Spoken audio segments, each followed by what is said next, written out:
Salut, c'est Balian Taillefer. Alors pour une fois, on va faire un road trip.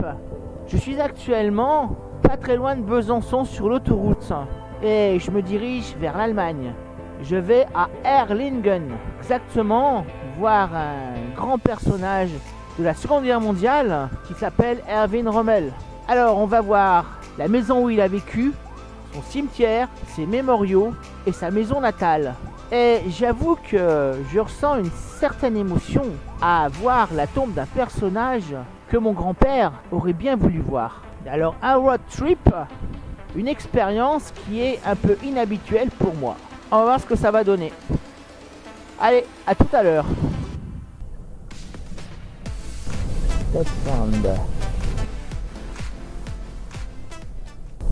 Le Rhin. Et voilà, on est en Allemagne.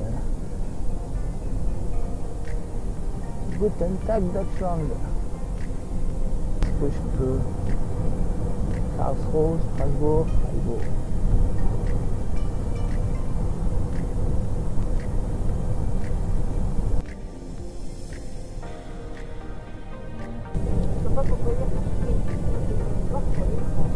J'ai pas piqué une crise, Cécile. N'importe quoi. Alors, ici, sur l'autoroute en direction de l'Est, l'autoroute entre Karlsruhe et Stuttgart, à environ 1h20 de Erlangen. Alors, pourquoi l'Allemagne a été un des premiers pays à avoir des autoroutes? D'abord, contrairement à la croyance répandue, ce n'est pas le Troisième Reich et le gouvernement d'Adolf Hitler qui ont créé les autoroutes allemandes. Les premières ont été fondées sous la République de Weimar. Par contre, il est vrai que le Troisième Reich a beaucoup influencé la construction de nouvelles autoroutes, notamment celles qui permettaient de rejoindre l'ouest de l'Allemagne à l'est. Et pourquoi? Tout simplement parce que, en bon stratège, Hitler s'était souvenu des combats de la guerre 14-18 et du fait qu'il avait fallu aux armées allemandes d'aller du front de l'ouest sur la France et la Belgique jusqu'au front de l'Est contre la Russie, jusqu'enfin la révolution de 1917 et donc la cessation des hostilités avec la nouvelle Russie communiste. Alors évidemment, comme Hitler avait dès le début l'intention de conquérir les pays de l'Est et l'URSS, ce que l'on appelle en allemand à l'époque le Drang nach Osten, la ruée vers l'Est, afin de permettre au peuple allemand de se répandre sur ces nouveaux territoires conquis par les nouveaux maîtres de l'Europe, j'ai nommé les nazis, eh bien, il fallait bien que les Panzerdivisionen aillent très rapidement d'un front à l'autre. Et c'est exactement ce qui s'est passé. Puisque au début, on a environ les 9/10 de l'armée allemande qui combattent sur le front de l'Est, de 1941 jusqu'à 1944 à peu près. Mais à partir de 1943, avec l'invasion de l'Italie, le débarquement de Salerne et le débarquement en Sicile, les Allemands doivent dépêcher des troupes, non seulement d'abord en Italie, et ensuite sur le front de l'Ouest, vers la Normandie. Alors évidemment, il n'y aura toujours qu'environ 20 à 25% des troupes allemandes de la Wehrmacht et de la Waffen-SS sur le front de l'Ouest, contrairement à tout le reste qui se trouve sur le front de l'Est.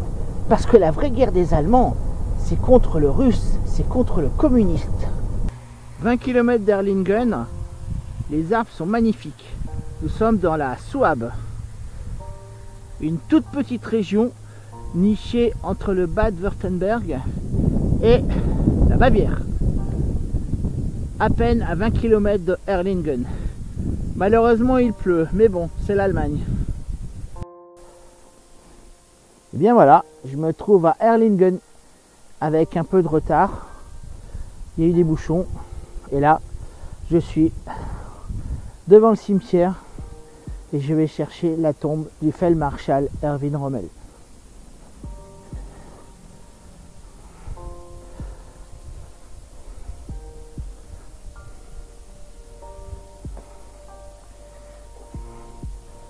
Voilà, pour ceux qui suivent ma saga, le Feldmarschall Erwin Rommel, né le 15 novembre 1891, est mort donc il y a pile 79 ans, le 14 octobre 1944, obligé de se suicider à cause des nazis, sur ordre direct d'Adolf Hitler. J'avoue ressentir une certaine émotion parce que d'abord j'ai tellement lu de choses sur lui, j'ai l'impression de le connaître un peu, et qu'ensuite mon grand-père m'en parlait tellement qu'il aurait été drôlement content de se trouver avec moi. Bon, mon grand-père est mort en 78. Et d'ailleurs, le livre que j'ai là, celui-ci, il vient directement de lui. J'ai entendu parler d'Erwin Rommel depuis l'âge de peut-être 5-6 ans.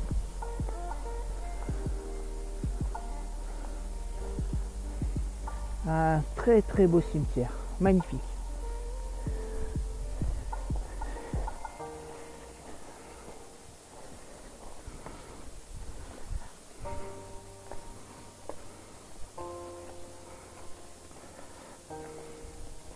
Et voilà.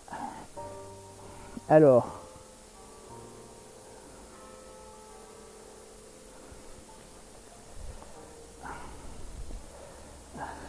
Général Feldmarschall Erwin Rommel, 1891-1944, avec la croix de fer et la croix de guerre.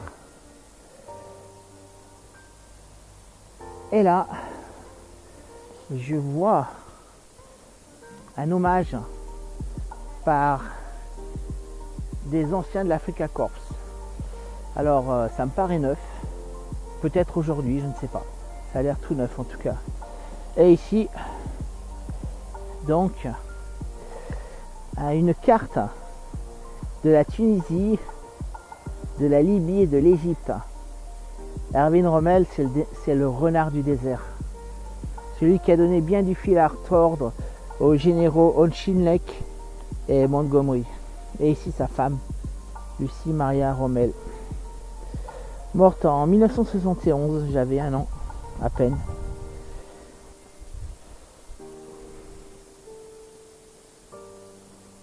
Voilà. Il y aura un peu de mon grand-père ici aujourd'hui.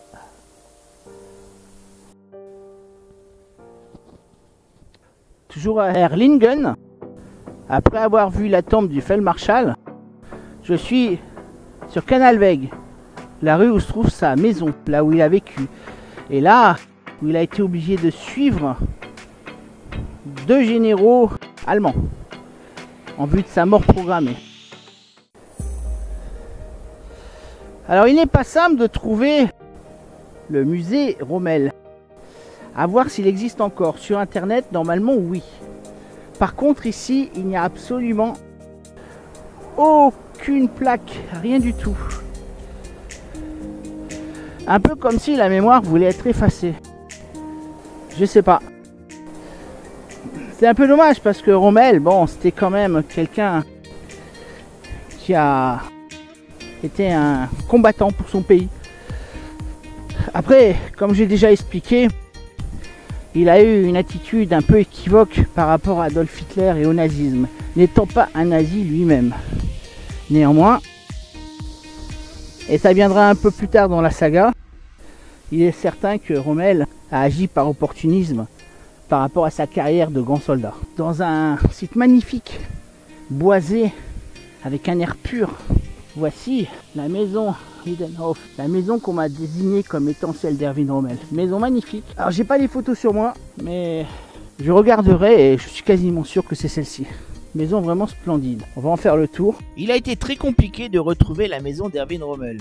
J'ai questionné une femme qui semblait ne pas connaître son existence même. 2 jeunes gens qui ont essayé de me guider, mais qui ne le connaissaient pas non plus. Enfin, je suis tombé sur une femme qui m'a indiqué la maison en me disant que le musée était certainement fermé, ce qui est le cas. Sauf que le musée n'est plus celui d'Erwin Rommel. Il a fermé en 2019, est aujourd'hui consacré à 4 ou 5 poètes et écrivains, c'est le Kulturzentrum. Chacun en pensera ce qu'il voudra. Personnellement, je trouve ça un peu triste. Comme je vous l'avais dit, il n'y a aucune mention de musée Rommel. Si vous désirez voir un musée Rommel, il faut aller à Marsa Matruh en Égypte, dans une grotte à El Alamein. C'est bizarre de penser qu'Erwin Rommel a vécu là, peut-être une vingtaine ou une trentaine d'années. Un bâtiment magnifique, de style germanique, évidemment. Au bout du chemin, il y a 2 lions qui semblent garder l'entrée. On les voit bien là.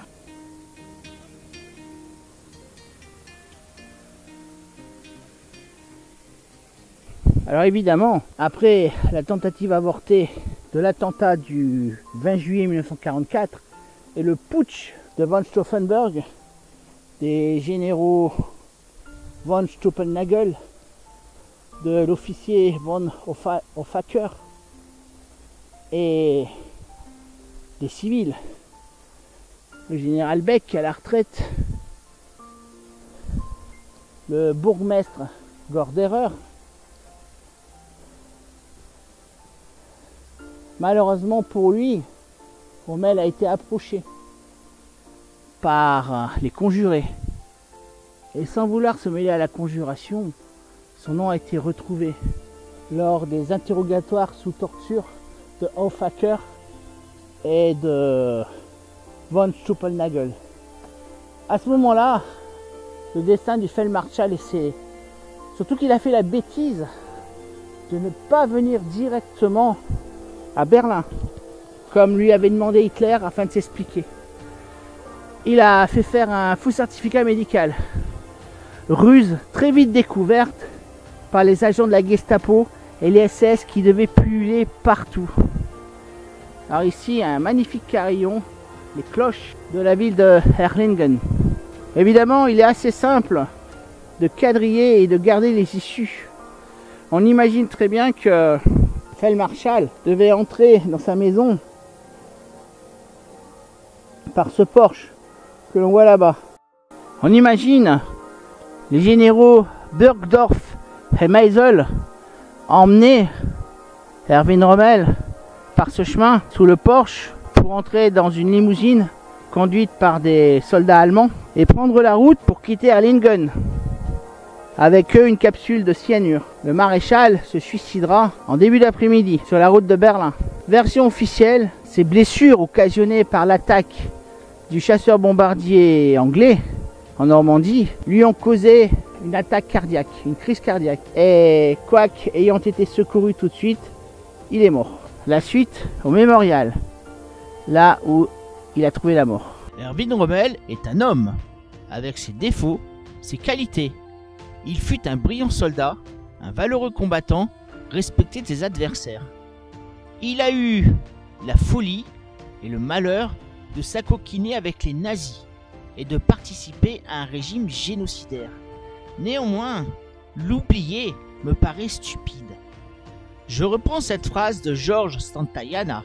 Ceux qui ne peuvent se rappeler leur passé sont condamnés à le répéter. Dont acte. Et souvenez-vous l'histoire, c'est toi qui l'as fait.